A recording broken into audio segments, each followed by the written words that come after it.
The story coming out of the weekend is that the State Department Inspector General was likely fired because Steve Linick was investigating Mike Pompeo, either because he was using aides to do, like run laundry and errands and things like that, or some people believe because he'd been misusing government funds to travel to Kansas in what is believed to have been sort of the beginning of a shadow campaign to run for Senate.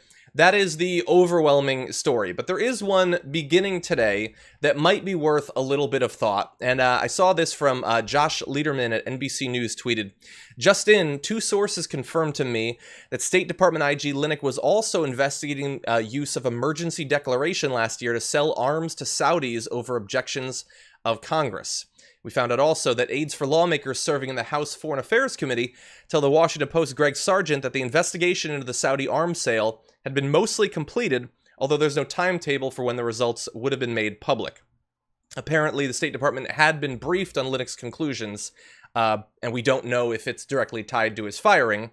It does seem timely, though. Now, of course, he's going to have been working on something around the time that he's fired, so let's not go crazy here. But if he was investigating the measures that Donald Trump had taken, the steps he had taken to justify the use of more sales of arms to Saudi Arabia, that certainly seems worthy of a bit of investigation.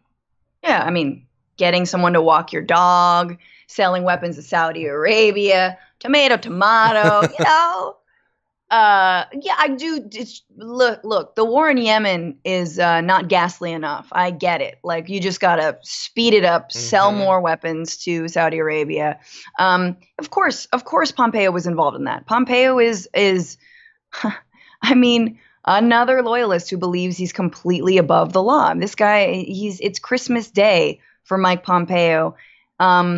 And once again, I don't know how these people get confirmed. I don't know how obviously the Democrats don't control Senate, but I feel like with Barr and with Pompeo, we saw this coming miles away, years in advance before they were even nominated.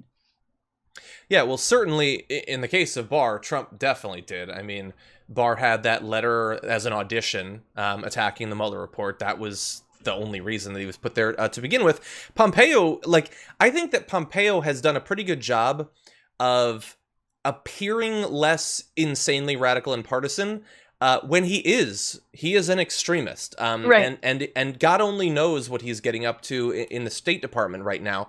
It might be, I mean, certainly he could be tied in with the arms sale. That is entirely possible. If something clearly unethical or possibly illegal happened, it's possible that he was involved. But we know that the State Department throughout the entirety of Donald Trump's first term has been either a shadow or a laughingstock of what its intent is. And so I don't know what's going to come of this. Perhaps nothing. If the State Department had already been briefed on the conclusions, perhaps that will come out. It could be quashed. It could be leaked. And then maybe we'll figure out. At least it is making news. And so there's at least some chance that maybe the Foreign Affairs Committee will continue to look into it. I don't know if it's actually why Linick was fired, but it seems to make more sense than an expose is going to come out that Mike Pompeo had an aide run errands for him. That seems a little bit too convenient on its face.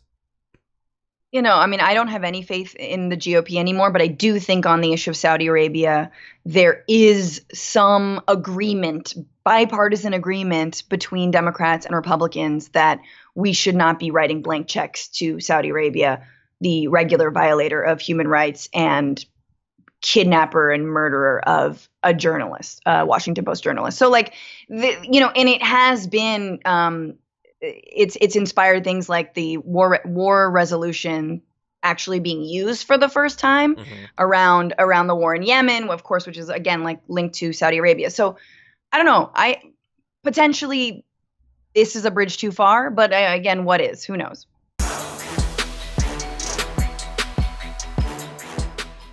For more political news, breakdowns, interviews, stories of activism, and me trying my hardest to care about the occasional big celebrity news story, subscribe to our YouTube channel at youtube.com/The Damage Report. And you can ring the bell wherever it is so you don't miss anything.